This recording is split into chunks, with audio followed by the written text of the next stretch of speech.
Evening, ladies and gentlemen, and thank you for returning to the reading of Angel Fa. I just want to say thank you to those who tuned in on yesterday. And it was my first time, and I was very, very happy with the responses and turnouts. So, you all know that I'm new with this and I'm getting it together. So, I just want to catch some up who were not on live yesterday. So, we went through chapters 1 through 4 and introduced you to some of the main characters in the book: Malik, Natasha, and Mrs. Berry, Abigail, just the different characters. And hey, Nuki, thank you for coming. And the different characters, and we saw how the accident occurred, and we can kind of figure out what's going on with Natasha. We know for certain her boyfriend Malik does, and we understand a little bit more now why Malik has an out with God. His upbringing is, had been very tumultuous. And so, what we're going to do now, before Natasha gets out of the hospital, remember, she has the appointment with the massage therapist. Yeah. And so we're going to find out a little more about that today. Instead of reading 4 chapters this time, I'm only going to read 2. And so I'd like for you to go ahead, get your popcorn, your favorite beverage, and sit back and relax and take a listen. We're going to begin with chapter 5. Malik's thoughts were interrupted when Natasha and Mrs. Jones entered the room. He opened his eyes and looked at them. He could see that Natasha was surprised to see him still there. He rose from the chair and assisted Mrs. Jones and picked Natasha up in her arms and laid her gently on the bed. He looked in her eyes and apologized to her for not being there. Natasha looked in his light brown eyes and knew he was very sincere.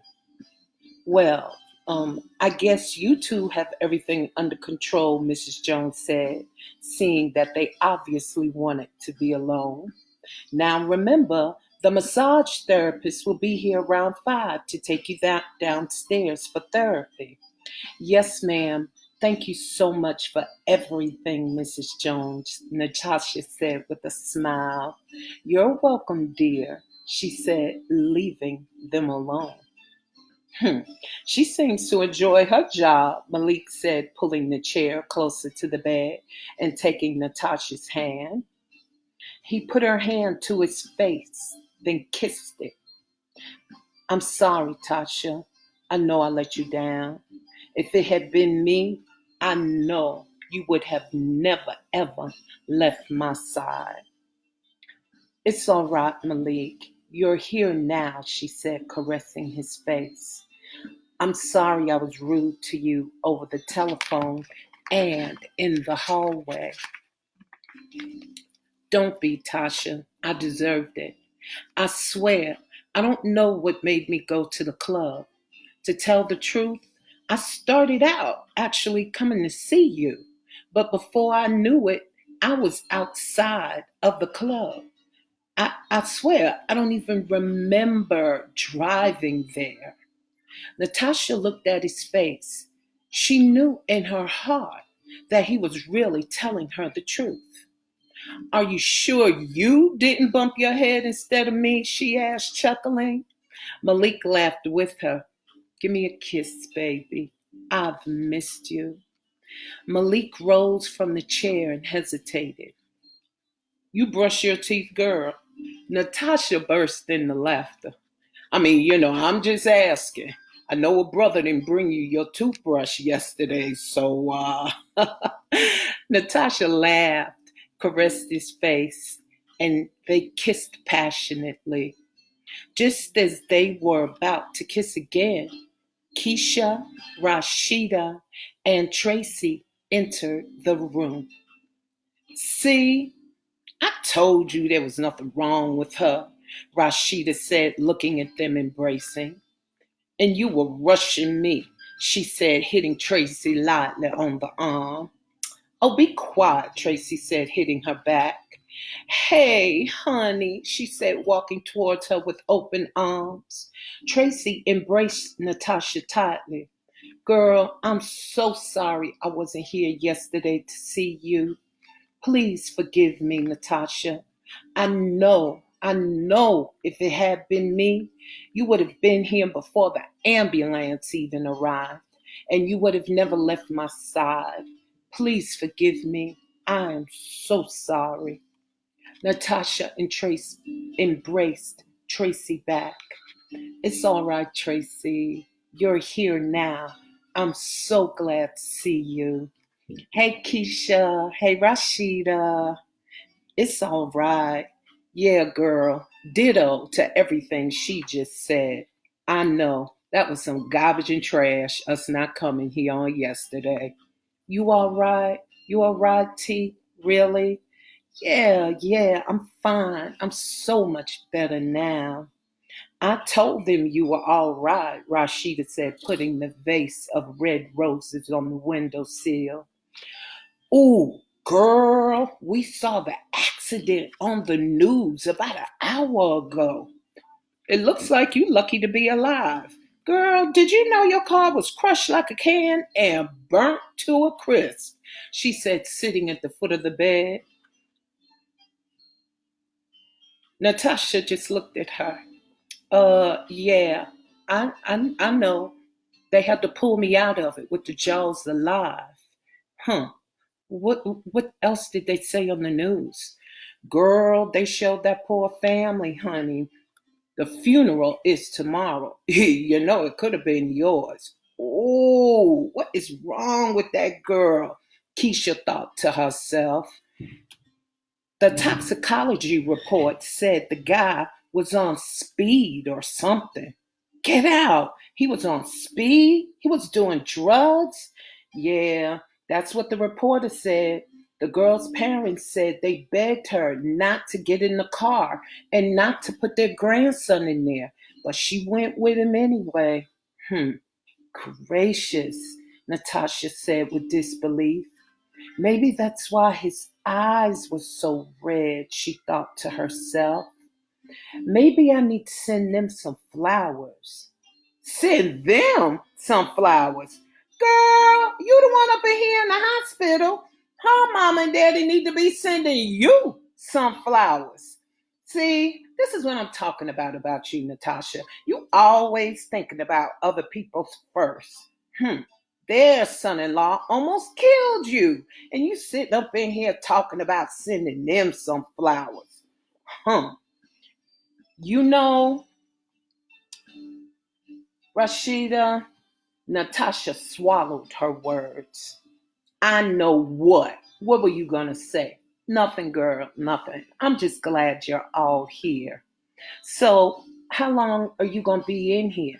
In the hospital, T? I thought Malik said you were coming home yesterday, Rashida said, crossing her arms while she sat on the end of the bed. Hmm. You probably just want to know how long I'm going to be in here so you can see how much time you have to cozy up to my man, Natasha thought to herself. Um, I don't know. I was supposed to go home yesterday, but I had a really rough time last night. So they're keeping me here just one more night for observation, just to make sure everything is okay. Really? Are you all right? Tracy said. Why would they be keeping you again? Yeah, no, really, I'm fine. Like I said, I just really had a rough night last night. And, having all these dreams about the accident and everything, I couldn't sleep. I felt like something heavy had laid on me and then it was trying to stop me from breathing. So, they just want to make sure everything is fine. Mm, okay. What kind of drugs did they give you for that you slept so long? No. Can a sister get some of that? Rashida asked. They all laughed with her. So, did y'all have a good time last night? The laughter came to a slow halt. They couldn't believe Malik had told her that he actually saw them at the club. Right before they entered the room, they had all agreed that they weren't going to mention seeing Malik at the club at all. Good time, Rashida said, as if she didn't know what Natasha was talking about. Yeah. Malik told me he saw y'all at the club last night. Did y'all have a good time? Yeah, it wasn't nothing. Same old, Rashida said. You didn't miss nothing, girl. So, about what time you gonna be leaving here tomorrow? Rashida asked, trying to change the subject. She didn't want to explain why they remained at the club instead of leaving there and coming to check on her. Natasha noticed that Rashida had changed the subject, and she could also feel the tension building in the room. She could sense that they were all uncomfortable with the topic, so she let it pass. I think around 12 or 1, they said I could be discharged. Oh, well, we'll meet you at your house around 3. How about that? You want us to bring you something to eat? Yeah, that sounds good. I appreciate that, Rob. If you're going to stop by a restaurant, though, I'm not going to eat your cooking and end up back in the hospital. You weren't planning on doing the cooking now, were you? Rashida put her hands on her hips. Look, cooking is not and never been my best feature, she said, laughing. I'll cook something for you, Tasha, Tracy volunteered. Natasha accepted because out of the 3 of her girlfriends, Tracy's cooking at least resembled something edible. In that case, I accept your cooking, Tracy. Oh, you really wasn't going to eat my cooking? Rashida, please don't be offended. But like you said, cooking is not your best feature. Oh, be quiet, girl. I'm really glad you are all right, Tasha. Rashida tried to say with all sincerity. Thanks, Rob. I appreciate y'all coming to see me, Natasha said, looking at them. Their bonding was interrupted with a knock on the door. Come in, Natasha said, leaning forward and looking at the door. When the door opened, her heart skipped a beat. Natasha watched with bated breath as a tall, well-built man entered the room pushing a wheelchair. She stared at him. She had never seen a more handsome man in all her life. His 6 feet 4 inch stature was tall and virile. She gazed upon his rich, smooth, dark brown complexion. It reminded her of a new copper penny. His 5 o'clock shadowed beard graced his face with fine, silky black hair. His adjoining mustache accented his moist, full lips. Natasha was speechless as she admired his shoulder-length locks, which had a healthy shine. She had never seen locks so well groomed. Natasha looked in his eyes and felt the warmth radiating from his soul. His whole aura filled her hospital room. Miss Berry? Yes, she stuttered. Good afternoon. I'm Joshua. I'll be your massage therapist. Mrs. Jones did tell you that you were scheduled for therapy at 5, didn't she? He asked, looking at the chart he was holding, then looking at his watch. Natasha closed her eyes. Mm, mm, mm. She could feel his deep, sensual voice cascade over her body and reverberate in her soul. Ah! Joshua looked at her. He cleared his throat. Miss Berry, Yes, she did. I don't know what's wrong with me. Please forgive me. Please forgive me. I just forgot. Excuse my manners, please. These are my friends, Keisha, Rashida, Tracy, and Malik. Uh, no, she didn't call me no friend, Malik said to himself as he sat up in the chair and leaned forward. Pleased to meet you all, he said, smiling at the women. Malik stood tall to show his own 6'3" stature. Malik gave Joshua a firm handshake. Though Malik greeted him warmly, he didn't want Joshua anywhere near his woman. He could tell that Natasha was already taken with him as soon as he walked in the door. Further, he was bothered that she had the audacity to introduce him as her friend. Well, Miss Berry, are you ready? Yes. You look so familiar. Have we met before? No, ma'am, he said, assisting her out of the bed. Are you sure? I don't normally forget faces. Yes, ma'am. You're probably thinking about my twin brother, Jason. Twin brother? You mean the fireman? Yes, ma'am. He's the one who rescued you from the wreck. People get us confused all the time.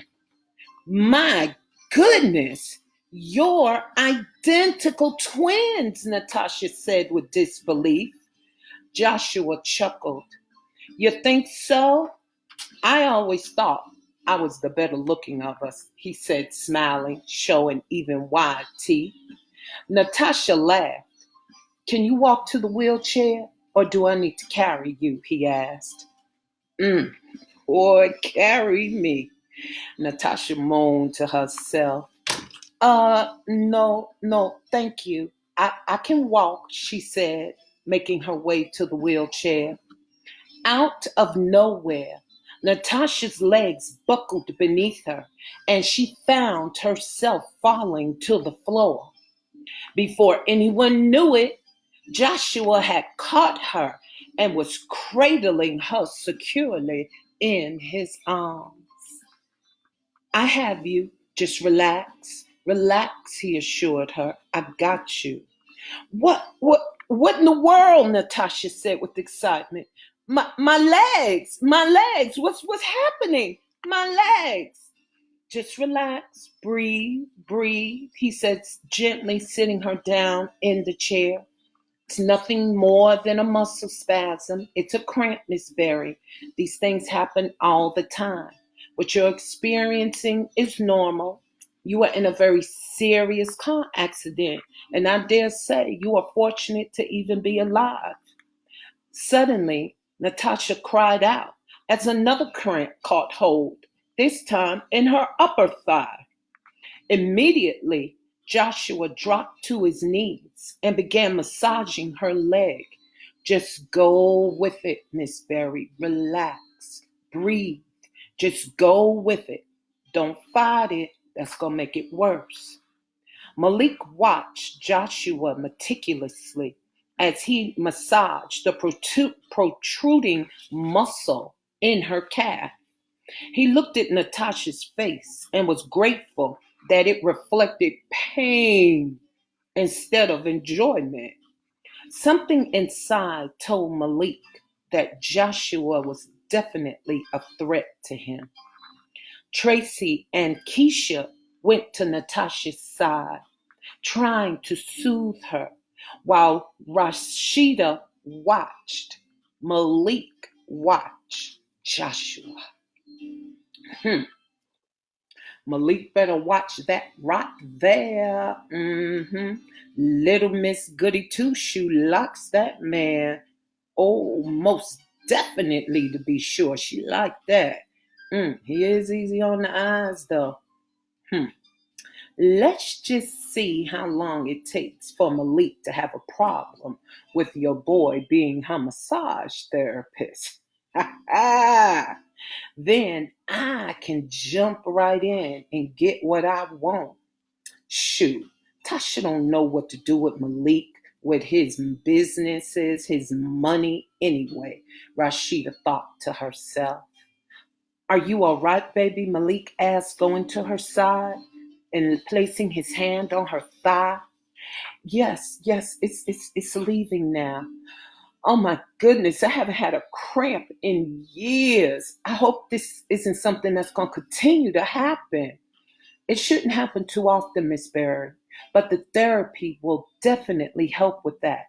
We just have to keep your muscles loose. You're going to be fine, though, just fine, Joshua assured her as he continued massaging her leg. Malik wanted to tell Joshua to take his hands off his woman because he could see the cramp was gone, but he told himself to remain quiet. There we go. Relax. Just relax. Malik? Yeah, he said, looking at him seriously in the eye. Can you continue rubbing her calf and her thigh for me? I need to get an ice pack to put especially on this calf before her muscle gets too sore. Sure, no problem, ma'am. I got it, he said, grateful for the opportunity. Now he understood why Joshua was continuing to rub her leg. I won't be but a minute, Miss Berry. I'll be right back. All right, Natasha moaned. Are you all right, baby? "Uh, uh, yeah, she said with hesitation. What's wrong, Natasha? Malik, I'm scared. My body is, Hush that talk, T. Hush that talk, Tasha. There's nothing wrong with you, Malik said firmly. Natasha. Natasha looked at him with watery eyes. There's nothing wrong with you, he said, embracing her. Natasha held him tightly. She was frightened that there was something more wrong with her than Dr. Noah had even shared. Now, say it with me, Tasha. Everything is all right.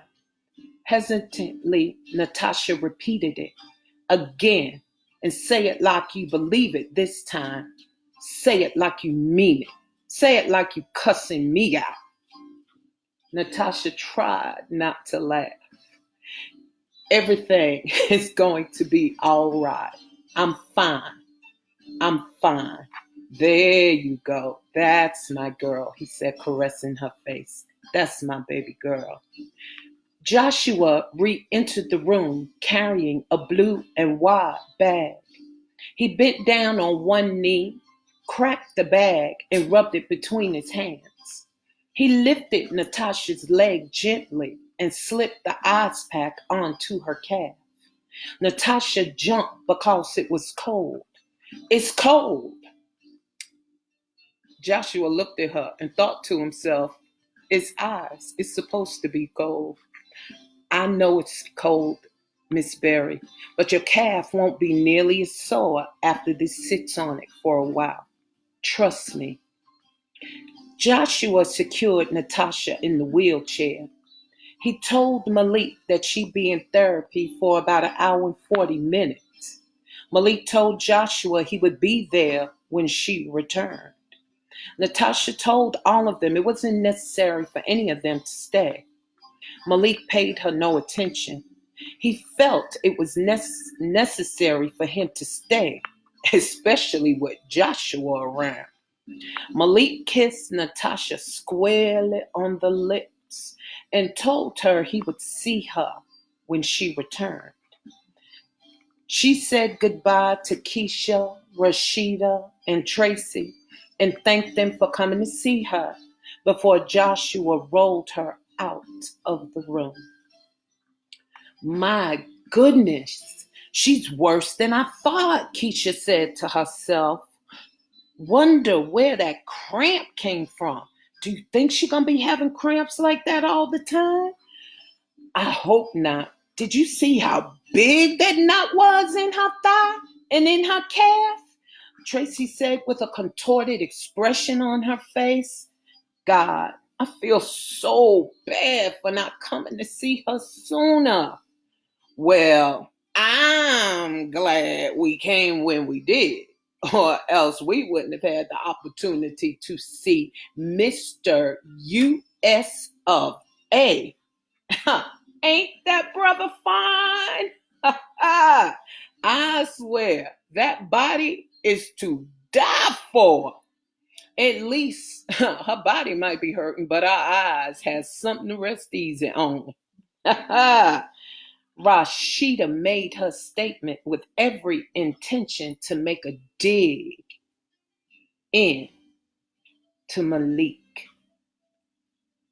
Her statements were working because all three of her friends could see Malik's jaws tighten, and they could also see his hand close into a fist. Keisha and Tracy looked at one another. They could see the look on Malik's face as he continued looking at the closed door with his tightened fists and his grimacing jaw. They looked back at Rashida. Neither could believe what she was doing. Are you kidding? You gonna take an opportunity like this to make your play for him? Tracy thought to herself. Though they all knew Rashida wanted to be in a relationship with Malik, neither really realized just how far she was willing to go in order to make that relationship happen. Malik and Rashida worked together at the radio station.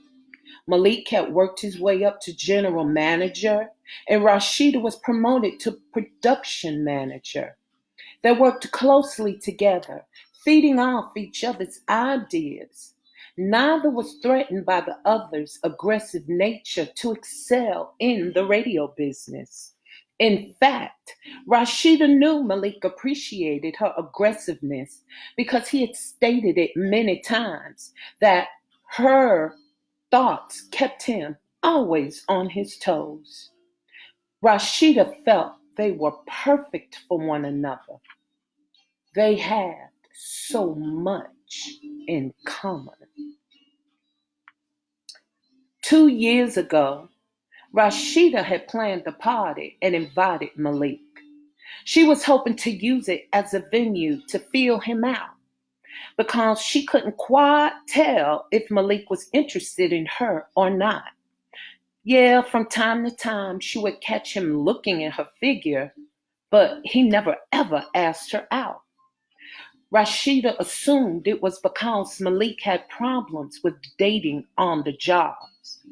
From what they had seen in their own business, it never worked out well.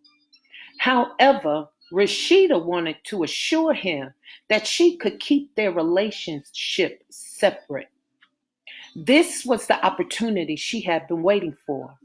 The party was going better than she had ever expected.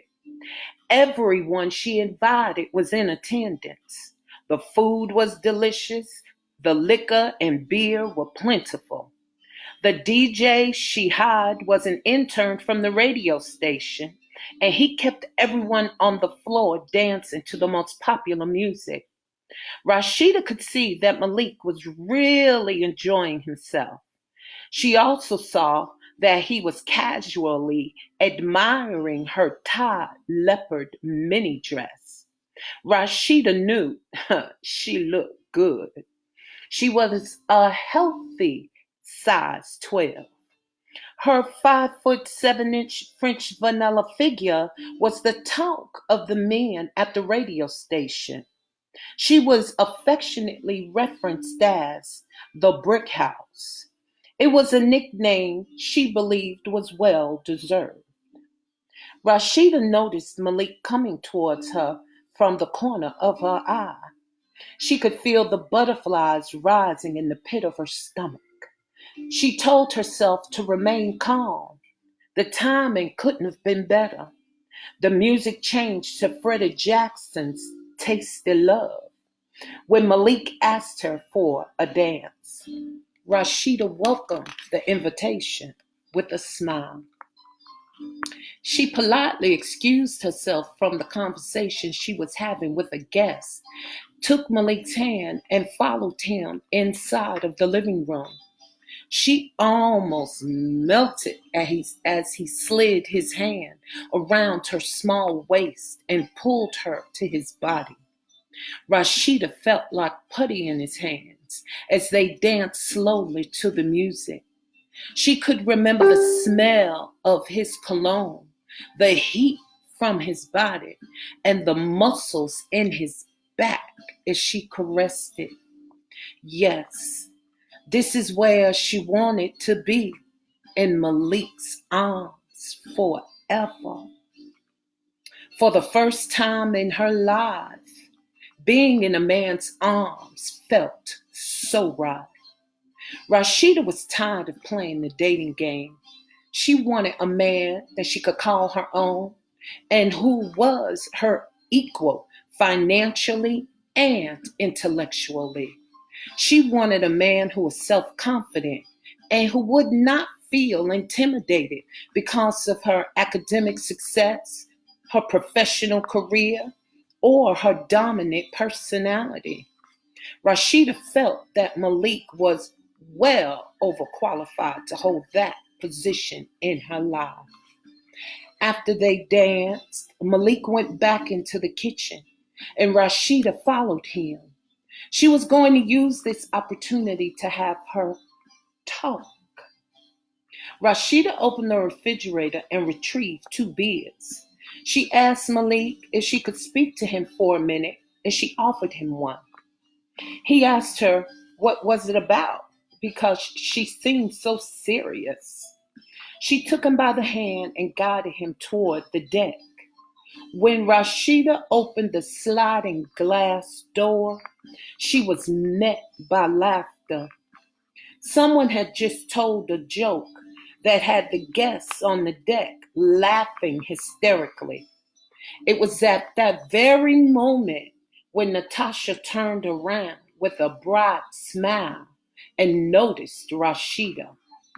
Rashida asked her how long had she been there because she didn't know she had even arrived. Natasha told her that she hadn't been there very long. Rashida could tell that Natasha wasn't paying Malik any attention at all, but it was completely one-sided. Malik had already fallen for Natasha when he saw her dazzling smile. Rashida was grateful when a male co-worker came onto the deck, noticed Natasha, and asked her for a dance. Natasha happily accepted his invitation, excused herself, and made her way inside of the house as the gentleman guided her by the hand through the crowd. Rashida watched as Malik seemed to be mesmerized by her. He never took his eyes off of her until he couldn't see her anymore. He asked Rashida who Natasha was.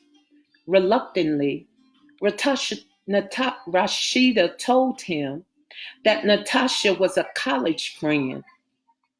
He asked her if she were married. Rashida told him she didn't think so, but quickly added she dates a whole lot of men. I mean, she got men coming out of her left pocket. She told that lie because she knew Malik was meticulous about his women. She knew that he was a one-woman man. For the 7 years she had known Malik, she had only known him to have one relationship. Occasionally, he'd bring someone to an office function, but he was basically a loner. Instead of Malik seeing that as a turnoff, which is what Rashida was hoping for, it stimulated him. He wanted to pull Natasha from all the men Rashida said she was dating. Rashida could see her opportunity slipping away. So she pulled Malik by the arm and grabbed him toward the end of the deck.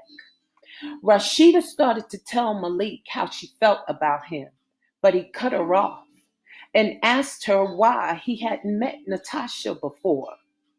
Rashida hunched her shoulders. She wished Malik had never laid eyes on Natasha. She knew the moment that he saw her, that her opportunity was gone. Malik asked her what she wanted to discuss with him. Rashida told him that she just had some new ideas for the radio station. Malik chuckled, hit her on the shoulder like she was one of the boys, and told her to relax and enjoy the wonderful party she had given. Trying to maintain her dignity in the face of defeat, she did as Malik had requested. Unfortunately for Rashida, Malik and Natasha had been together ever since that night. As far as Rashida was concerned, it had been 2 years too long. Well, I'm sure he's a professional, Tracy said, trying to soothe Malik.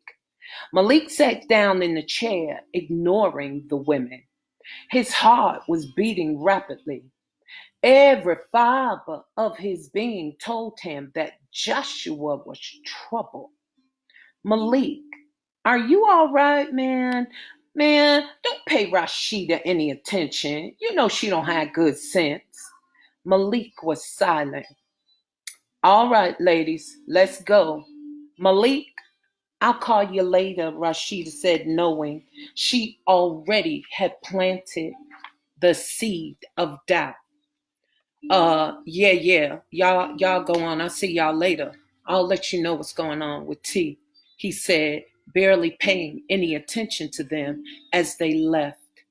His thoughts were clearly on Natasha and Joshua. So that concludes chapter 5. We are going to move segue in to our final chapter, chapter 6.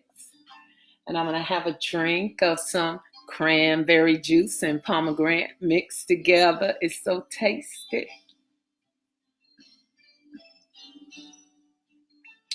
I hope you all are enjoying the read.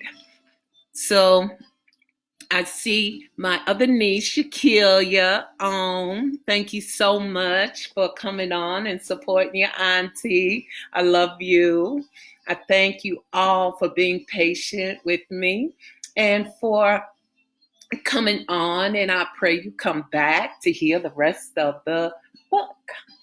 So, chapter 6. Joshua wheeled Natasha into a pink and gray room. When they entered, Natasha was surprised because she had expected the room to look sterile and feel cold. Instead, it was warm and cozy. When they entered, she looked at Joshua's strong arms as he secured the wheelchair in front of a gray leather table. He asked how her leg was feeling. She told him it felt better, but it was still a little sore. He told her that he would take care of that in a minute. He walked over to a wooden chest of drawer sitting in the corner of the room and withdrew 2 wide sheets. Natasha watched as he spread one over the table and soothed it out with his hands. She watched his face. He seemed to be seriously concentrating on what he was doing. Once he was satisfied that the bottom sheet was as smooth as he could get it, he doubled the second sheet and pulled it halfway up the table. Joshua walked back over to the wheelchair and lifted Natasha out of it with ease. Natasha felt secure in his arms as he laid her gently on the table. She didn't want to let him go as she looked up into his warm, dark brown eyes. Joshua gently took her hands from around his neck and placed them at her side. Natasha was embarrassed. She couldn't believe she had done that. Joshua smiled at her warmly, then walked away. She heard him push a button, then tell someone that he was in room 121 with Miss Berry. Natasha heard a female voice ask if he needed any assistance. Joshua told her no. He went back over to Natasha and began describing the type of therapy she would be receiving. He told her that he was going to give her a full body deep tissue massage, and initially it may hurt. However, Joshua instructed Natasha to let him know if the pressure became too much for her to handle. Natasha told him, okay. He asked her to remove her gown, get underneath the sheet, and then lay on her stomach. Quickly, she pulled the sheet up and turned on her stomach. While she lay there, she could hear him fidgeting with something. Suddenly, she heard soft music filling the room. Joshua asked if she were covered before he re-entered. Natasha told him yes. When he entered the room, he kept his eyes low. For some reason, Natasha made him nervous. He could feel the butterflies in his stomach as he rolled the sheet down to her waist. His eyes roamed over her back. He was glad to see that she took good care of herself. Her honey-toned skin looked silky and well-toned. Joshua closed his eyes briefly, then applied some warm oil to the palm of his hand. She heard him rubbing his hands together before she felt him finally touch her tenderly. Natasha closed her eyes as his hands glided smoothly over her back. Are you comfortable, Miss Berry?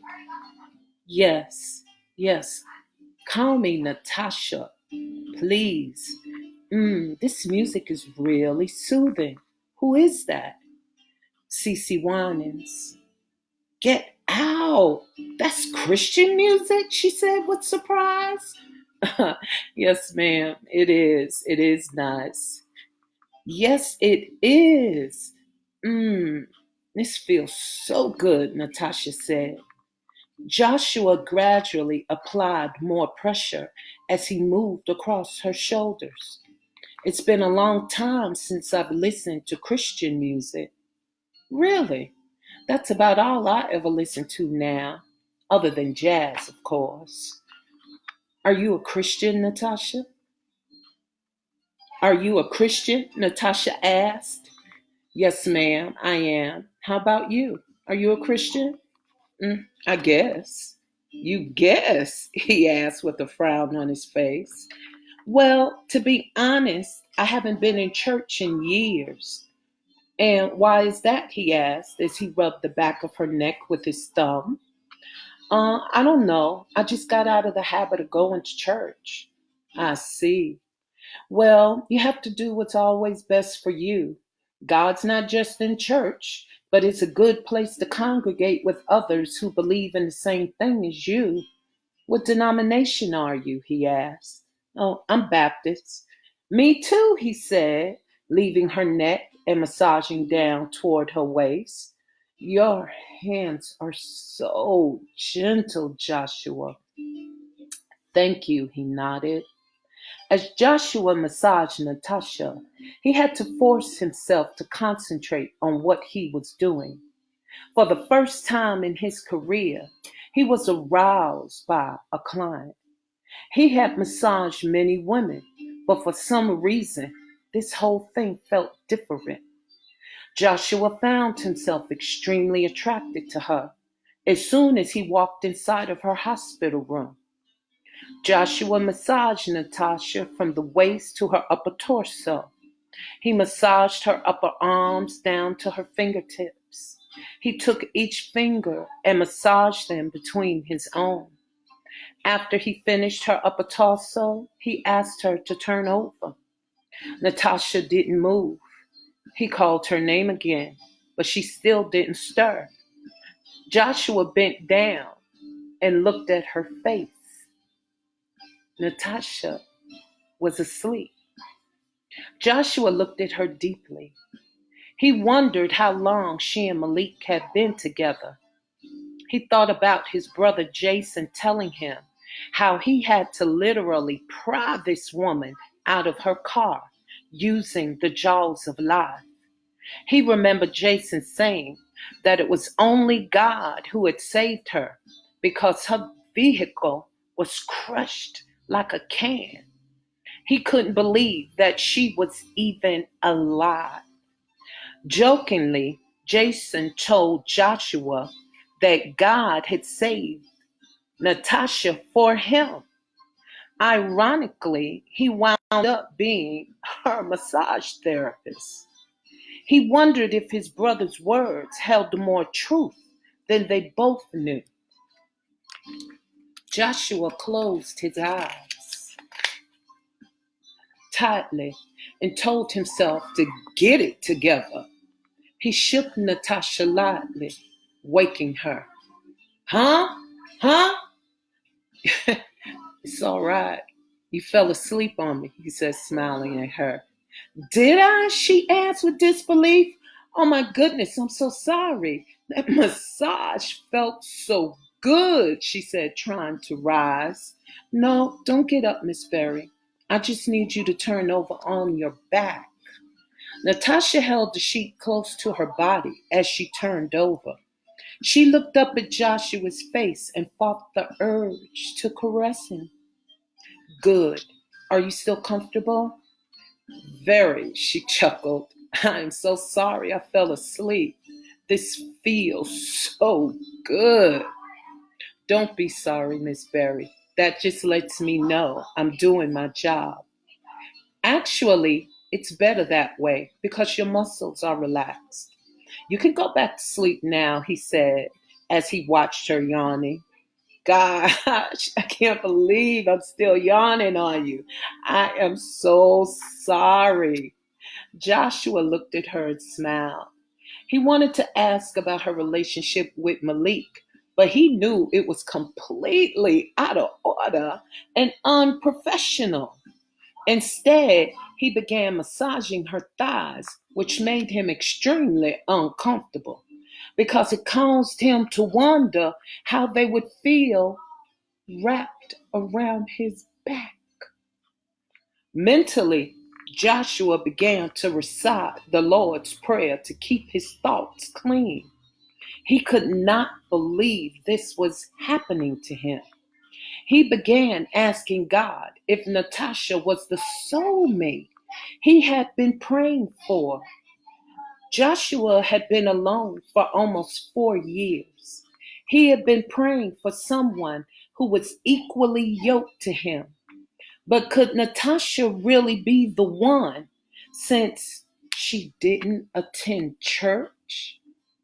Could a woman who didn't attend church, a woman who wasn't sure if she were a Christian, even be his wife? 2 years ago, he met Carmen, a young Christian woman who he thought was equally yoked with him. The more time he spent with her, the more his dreams and spirit were troubled. The dreams was always the same. Confusion and chaos surrounded him, but he was shielded from it. Right before he awoke, he would hear a voice telling him to be still. Joshua thought that it was God talking to him, but he didn't understand. Be still. Be still about what?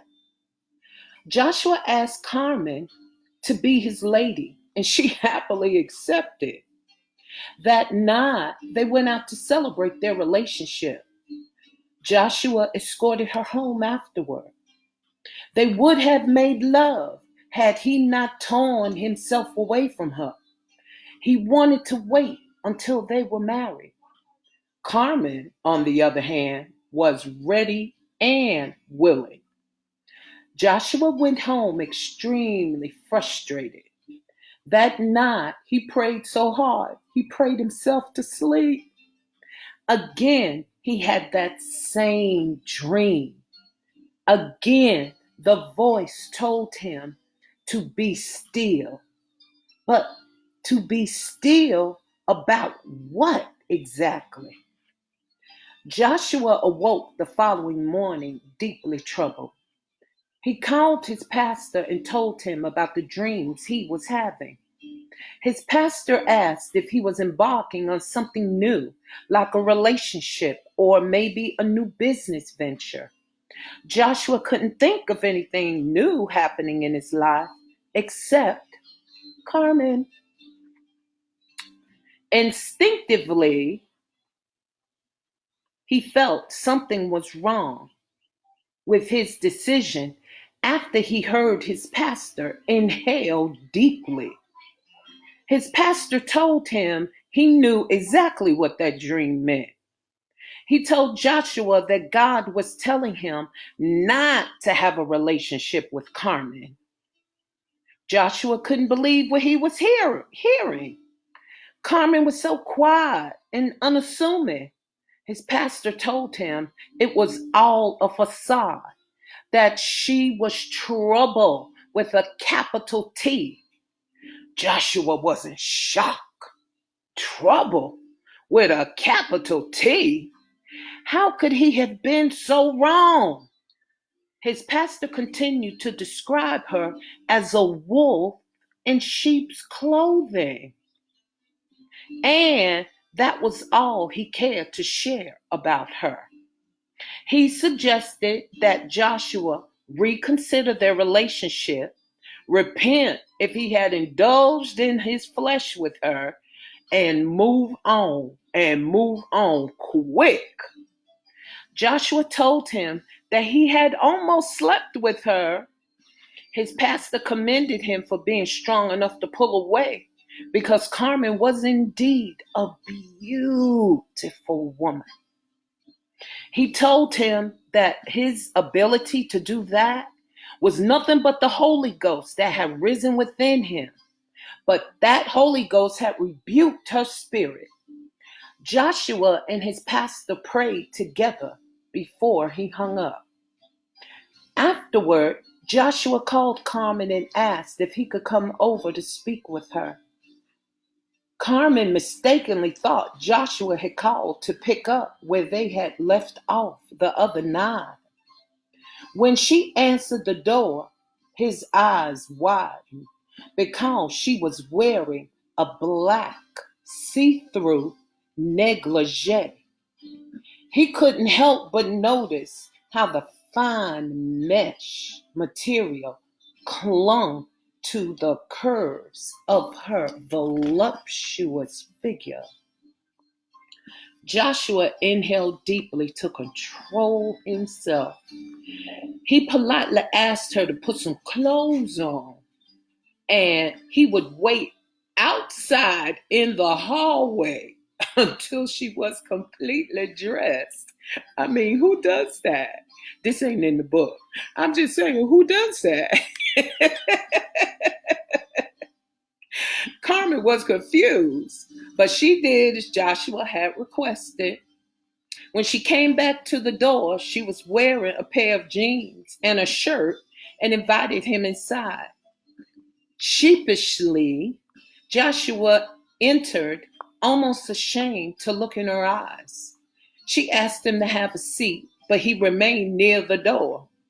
He couldn't get the vision of her wearing that negligee out of his mind, and he had to concentrate hard to keep his nature from rising. My God, she was beautiful. Joshua began wringing his hands together. He could see that Carmen was confused. Carmen could see that he was nervous, but about what? She asked him what he wanted to discuss as she sat down on the wide leather sofa. He tried to deliver the news as softly as he could. He didn't even know what he was saying himself. He swallowed hard. Joshua told Carmen he thought he had asked her to be his lady prematurely. Carmen looked at him with surprise. What? You don't want me? Joshua saw her light complexion change to red. He watched her eyes close, almost making her look Asian. Carmen asked him, what did he mean? He repeated himself. She still didn't understand. He could understand her anger because he had led her on. He was the one to pursue her. It wasn't the other way around at all. So he thought. Carmen asked what gave him this newfound revelation. Joshua told her something just didn't feel right, that God had told him to be still. Carmen looked at him with a smirk. God. She rose from the sofa, opened the door, and ordered him to leave her house. Joshua started to explain further, but she threw her hand in his face and turned her head, halting his words. Joshua left her apartment, stood in the hallway, and watched Carmen slam the door in his face. That was the last time he ever saw her again. Joshua, are you all right? Natasha asked, seeing that he was deep in thought. Joshua? Oh, yeah, yes, excuse me, he stammered, coming back to reality. Is everything all right? What in the world are you thinking about? Oh, I'm sorry. It wasn't nothing. It wasn't nothing, he said as he moved to the other side of the table and began massaging her other thigh. If you say so. So, how long will I be in therapy? This feels so good. I'm looking forward to more of this. I think Dr. Noah has you scheduled for 6 more sections. 6? Yes, ma'am. 6? I didn't know it was that many.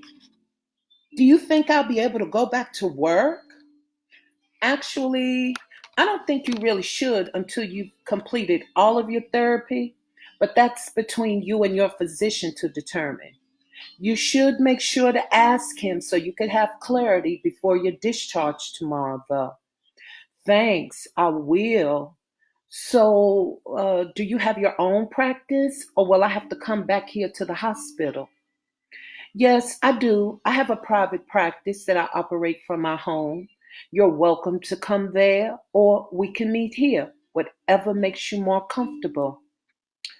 Is it inside of your home? She asked. No, no. I had a small building built behind my house. Oh, I'm sure that's convenient for you. Ouch! My goodness, my calf is still sore, she moaned. I know it is. I know it hurts, but it'll feel much better once I'm finished. How's that feeling? Better? Joshua asked, massaging her calf deeply. Oh, yeah, it is feeling better. Joshua looked at her leg in his hand as he continued massaging her calf. So, Miss Berry, call me Natasha, please. All right, Natasha. Uh, yes. What is it? Nothing. No, now don't do that. I hate it when people do that. Joshua, please. I'll be trying to figure out what you was getting ready to say all night. He chuckled. Okay. I know this is a little bit unprofessional and premature, but I was just wondering if you'd like to come to church with me sometime. Is that all, church? I'll tell you what. If you let me borrow that CC Wine CD you have playing right now, she said, laughing, you got a deal. Joshua felt his heart leap with joy. He told himself to calm down and play it cool. If that's all it takes is for you coming to church is a CD, he said, laughing with her, girl, I'll make you a slew of them. Now, I hope you don't mind some shouting because we have a few members who shout pretty regularly at the same time every Sunday. Natasha started laughing. Well, that sounds like the type of church I grew up in. What time do I need to meet you there? I normally go to 11 o'clock service, but we can go to the 8 o'clock service if you prefer. Oh, no, no, no, no, no, no, no, no. 11 is fine, she said, chuckling. Um, well, you're more than welcome to invite your friends if you like. Though Joshua extended the invitation out of courtesy, he was hoping that she would really come along. No, I think I'll come by myself this time. So, what's the name of your church? Ah, the Prelate of the Faith, Holy Sanctuary, Tabernacle of Deliverance, Temple Ministry, Full Gospel, Missionary Baptist Church. Natasha burst into laughter as Joshua joined her. Oh, please, please. I know that all that ain't the name of your church. I see you're a comedian too. Oh, that was funny. What church do you go to, boy? She asked, wiping at the tears of laughter rolling down her cheeks. Joshua looked at her and thought how beautiful she was. To Joshua, Natasha's smile was like sunshine, while her laughter reminded him of an innocent child because it was so rich and genuine. I attend Joy Tabernacle of Deliverance. It's on the corner of Davidson and Willamore. Have you heard of it? He asked, trying to calm his own laughter. Yes, I know just where it is. As a matter of fact, I pass it twice a day on my way to and from work. I started to go inside many times, but I just never made it in. Well, I'm glad you're deciding to come now. So, what time do I need to meet you? Well, I'll be teaching Sunday school until 10:45, so I guess around a quarter till will be fine. All right, a quarter to 11 it will be. So, you teach Sunday school too? Yes, ma'am, I do. You must know the Bible pretty well. I sure hope so. I was raised in the church and I'm a preacher. If I don't know the Bible backwards and forwards by now, shame on me. You're a minister? Natasha asked with surprise. Yes, ma'am, I am. I think that's wonderful. Are you the pastor of Joy Tabernacle? Oh, no, ma'am. My pastor is Dr. Franklin Carter. I'm one of the associate pastors. Oh, so when do you preach? Are you preaching this Sunday? Is that why you invited me? So I can hear you preach? Absolutely not. No, I'm not preaching this Sunday. I normally deliver my sermons on third Sunday at 8 o'clock and 11 o'clock service. Oh, can you preach? She asked, smiling. Somehow she already knew the answer to her own question. Natasha smiled as she saw Joshua's eyes begin to twinkle. Until hell gets the news. Well, all right now, Reverend. What's your last name? My last name is Jones. Reverend Joshua Samuel Jones. Nice. That's a nice, strong Christian name. Oh, my nurse's name is Jones. I know. She's my mother, Joshua said with a proud smile. What? Mrs. Jones, the nurse, is your mother? She asked with surprise. Yes, ma'am. Well, I'll be. This is really a small world. Certainly is. All right, Miss Berry. Natasha, please, would you please call me Natasha? Pardon me, Natasha. We're all finished.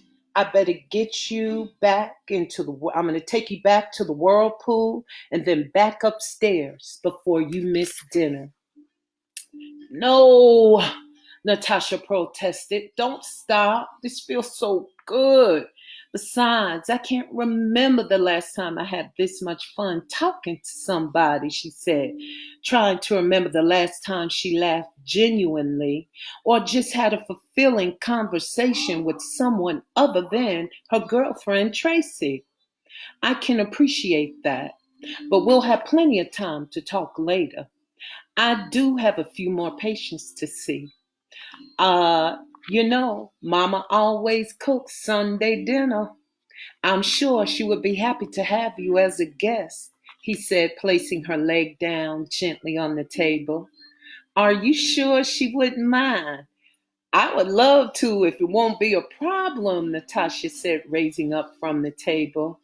Nah, it won't be a problem at all. How you feeling? Better. Much better, Joshua. Inside and out. They looked deep into one another's eyes. Joshua had to pull his gaze away. I'm glad.